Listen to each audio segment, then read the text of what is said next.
Shalom teman-teman sahabat tanpa ragi. Pada video kita kali ini kita akan belajar tentang kehidupan dan penderitaan dari Sang Rasul Suci dan pemberita Injil Matius yang diperingati oleh Gereja Kudus pada setiap 16 November.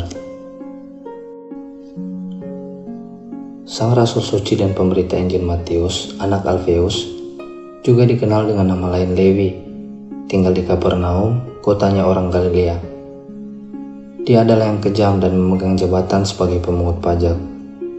Bangsanya sendiri memandang rendah dan menjauhi dia atas semua yang dikerjakannya. Namun Matius, meskipun dia seorang pendosa, dia tidak berbuat lebih buruk daripada orang-orang Farisi yang selalu membanggakan diri mereka sendiri yang secara lahiriah berlagak seperti orang yang suci dan benar. Namun lihatlah, Tuhan melihat dengan pandangan ilahinya apa yang terbuang dari tengah orang banyak, yang telah dihina oleh semua orang. Pada suatu hari ketika dia sedang menginap di Kapernaum, Tuhan meninggalkan kota dan pergi menuju ke tepi laut, dan bergabung dengan orang banyak. Di pantai itu, ia melihat Matius sedang duduk di suatu tempat di pojokan sebagaimana biasanya. Lalu dia bersabda kepadanya, "Kemarilah, ikutlah aku." Setelah mendengar sabda Tuhan, Matius tidak saja hanya mendengar melalui telinga ragawi, tetapi juga telinga hatinya. Maka si pemungut cukai itu segera bangkit dari tempatnya, lalu meninggalkan segala sesuatu yang ada padanya, lalu dia mengikuti Kristus. Matius tidak habis pikir dan senantiasa terkagum-kagum bahwa gurunya yang mulia dan pembuat keajaiban itu telah berkenan memanggil dirinya, yang merupakan seorang pemungut cukai yang dibenci orang banyak. Namun dengan sepenuh hatinya dia menurut apa yang disabdakannya bagi dirinya dan tetap teguh mengikutinya. Terlebih ternyata Tuhan juga tidak menolak atas undangannya, yang bahkan berkenan memasuki rumah Matius. Di situ, di rumah Matius telah berkumpul sangat banyak tetangganya, dan mereka semua itu adalah para pemungut cukai dan para pendosa. Lalu mereka semua duduk sehidangan dengan Yesus dan para muridnya. Di situ hadir juga para ahli kitab dan para orang Farisi yang menyaksikan bahwa Tuhan tidak menjauhi para pendosa dan para pemungut cukai itu. Malahan duduk bersama dengan mereka semua. Lalu sambil menggerutu orang Farisi itu berkata kepada para muridnya, "Bagaimana mungkin dia duduk makan bersama dengan para pendosa dan para pemungut cukai?" Lalu Tuhan mendengar kata-kata itu, maka dia bersabda kepada mereka, "Bukanlah orang-orang sehat yang memerlukan dokter, tetapi orang sakit. Aku datang tidak untuk memanggil orang-orang benar, tetapi orang-orang berdosa untuk bertobat." Kemudian Matius meninggalkan semua harta miliknya, lalu mengikuti Kristus. Dan selanjutnya sebagai muridnya yang beriman penuh, dia tidak pernah terpisahkan darinya. Tidak lama kemudian dia dianggap layak untuk diperhitungkan sebagai bagian dari kumpulan 12 murid rasul yang dipilih Tuhan. Dalam kebersamaan dengan para rasul Kristus lainnya, Matius menyertainya dalam perjalanan ke seluruh penjuru Galilea dan Yudea, mendengarkan pengajaran ilahinya, menyaksikan mujizat-mujizat yang tiada terhitung banyaknya, pergi mengabarkan Injil kepada domba-domba yang hilang dari kandang Israel, dan menjadi saksi atas penderitaan Sang Juru Selamat di atas kayu salib, penembusannya di atas maut, dan kenaikannya ke surga yang sangat mulia. Sesudah kenaikan Tuhan dan turunnya Roh Kudus kepada para rasul, mula-mula Sang Suci Matius tetap tinggal di Palestina, memberitakan Injil Tuhan di Yerusalem dan daerah sekitarnya, bersama-sama para rasul lainnya. Namun lihatlah, telah datang waktunya bagi para rasul untuk meninggalkan Yerusalem menuju daerah-daerah lain, untuk memenangkan orang-orang kepada iman Kristen. Sebelum Matius meninggalkan Yerusalem, orang-orang Kristen Yahudi di kota itu memintanya untuk menuliskan bagi mereka hukum-hukum dan pengajaran Yesus Kristus. Rasul-rasul lainnya yang tinggal di Yerusalem pun juga menunjukkan persetujuannya untuk rencana penulisan tersebut, lalu menulis Injil Matius dalam dialek bahasa Ibrani, yaitu kira-kira 8 tahun setelah kenaikan Tuhan Yesus ke surga. Sesudah meninggalkan Yerusalem, Sang Rasul Suci Matius memberitakan Injil kabar baik di berbagai daerah. Dalam memberitakan kabar baik tentang Kristus tersebut, dia menjelajah Makedonia, Syria, Persia, Partia, dan Media, membentuk gereja-gereja di sana dan di banyak tempat lainnya.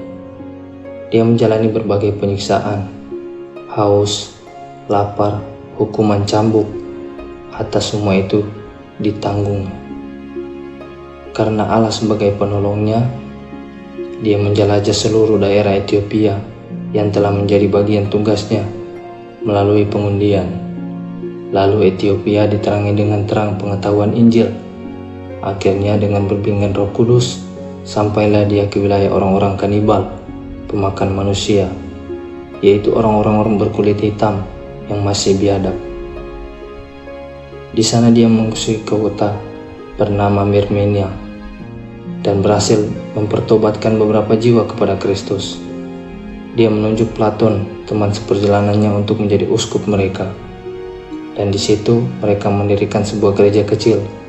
Selanjutnya, sang Rasul Suci disusahkan dengan berbagai kesengsaraan, bahaya-bahaya dan berbagai kesulitan hidup oleh penduduk setempat. Maka dia lalu menaiki sebuah gunung yang tidak terlalu jauh dari situ, lalu tinggal di sana sambil berpuasa, yang dengan sungguh-sungguh mohon kepada Allah untuk pertobatan bangsa itu. Lama dia bergumul sendirian dalam kesunyian, tinggal di gunung itu tanpa tempat berteduh, hanya beratapan langit. Lalu di sana Tuhan menampakkan dirinya kepadanya dalam wujud seorang pemuda yang sangat tampan, yang membawa di tangan kanannya sebuah tongkat, lalu menyapanya. Dia lalu mengulurkan tangannya memberikan tongkatnya itu kepada sang rasul. Dia memerintahkan sang rasul untuk turun gunung, dan diperintahkannya agar tongkat itu ditanamkan di depan pintu gereja kecil yang telah didirikannya itu. Tongkat ini, kata Tuhan, melalui kuasaku akan tumbuh menjadi pohon yang tinggi dan rimbun, dan dia akan menghasilkan buah yang berlimpah-limpah dan berlipat-lipat kali melebihi semua buah-buah lain yang ada di kebun, dan terasa manis, dan dari akarnya akan muncul mata air murni. Dengan membasuh muka di mata air itu, para kanibal akan menerima wajah yang molek, dan setiap orang yang mencicipi buah itu akan melupakan kelakuannya yang buas, dan mereka akan menjadi orang-orang yang baik dan lembut. Setelah menerima tongkat dari Tuhan, Matius menuruni gunung dan menuju ke kota untuk melaksanakan apa yang telah diperintahkan Tuhan kepadanya. Istri dan anak Vivian, pangeran di kota itu, kerasukan roh jahat. Mereka menghadang Matius lalu menunggu sang rasul di sepanjang jalan, meneriakkan ancaman dengan liar. Siapa yang telah mengutusmu ke sini dengan membawa tongkat itu untuk menghancurkan kami? Sang rasul lalu memarahi roh-roh najis itu dan mengusir mereka keluar. Dan kedua orang yang telah disembuhkan itu pun bersujud di kaki sang rasul, dan selanjutnya tanpa perlawanan mengikuti sang rasul. Mengetahui kedatangan sang rasul, Uskup Platon datang menyongsong dengan para petugas gereja yang lain. Lalu sang suci Matius memasuki kota menuju ke gereja, lalu melakukan apa yang telah diperintahkannya kepadanya. Dia menanam tongkat yang telah diberikan Tuhan kepadanya ke dalam tanah. Dan seketika itu juga disaksikan semua orang. Tongkat itu menjadi sebuah pohon yang besar dan menumbuhkan cabang-cabang dan ranting-ranting dengan daun-daunan yang rimbun. Lalu muncullah buah-buah yang indah dan ranum, besar dan manis, dan mata air muncul dari bawah akar-akarnya. Semua orang yang menyaksikan hal itu terpana dan kagum. Seluruh penghuni kota bersama-sama berkumpul untuk menyaksikan keajaiban itu, dan mereka mengambil bagian untuk mencicipi buah pohon itu, serta meminum air dari mata air yang keluar dari akar-akarnya. Kemudian sang Rasul Suci Matius berdiri di tempat yang tinggi, memberitakan firman Allah kepada kumpulan orang banyak dalam bahasa asli daerah itu. Dan segera orang-orang itu menjadi percaya kepada Tuhan. Lalu sang Rasul membaptiskan mereka dengan air yang muncul dari mata air mujizat tersebut. Dan sebagaimana Tuhan telah dijanjikan, maka setiap orang kanibal yang muncul dari dalam kolam setelah dibaptis berubah wajahnya menjadi tampan atau cantik. Dan mereka tidak hanya mendapatkan tubuh yang bersih, tetapi juga mendapatkan pemurnian dan keindahan roh. meninggalkan manusia lama dan mengangkat Kristus sebagai manusia yang baru. Setelah diberitahukan apa yang telah terjadi, Pangeran Fulvian pada awalnya bersukacita atas kesembuhan yang didapatkan istri dan anak lelakinya. Tetapi kemudian, oleh karena bisikan roh jahat, dia berubah menjadi murka kepada sang rasul. Karena seluruh kota telah berpindah mengikutinya dan meninggalkan dewa-dewanya, dia berpikir bagaimana cara mendatangkan kehancuran bagi Matius. Namun pada larut malam, sang juru selamat menampakkan dirinya kepada sang rasul, memerintahkannya kepadanya untuk tetap teguh dan berani, dan Tuhan berjanji untuk tetap bersamanya menghadapi kesusahan yang akan terjadi. Kita akan lanjut lagi di seri keduanya pada video berikutnya ya. Stay tune terus. Tuhan memberkati.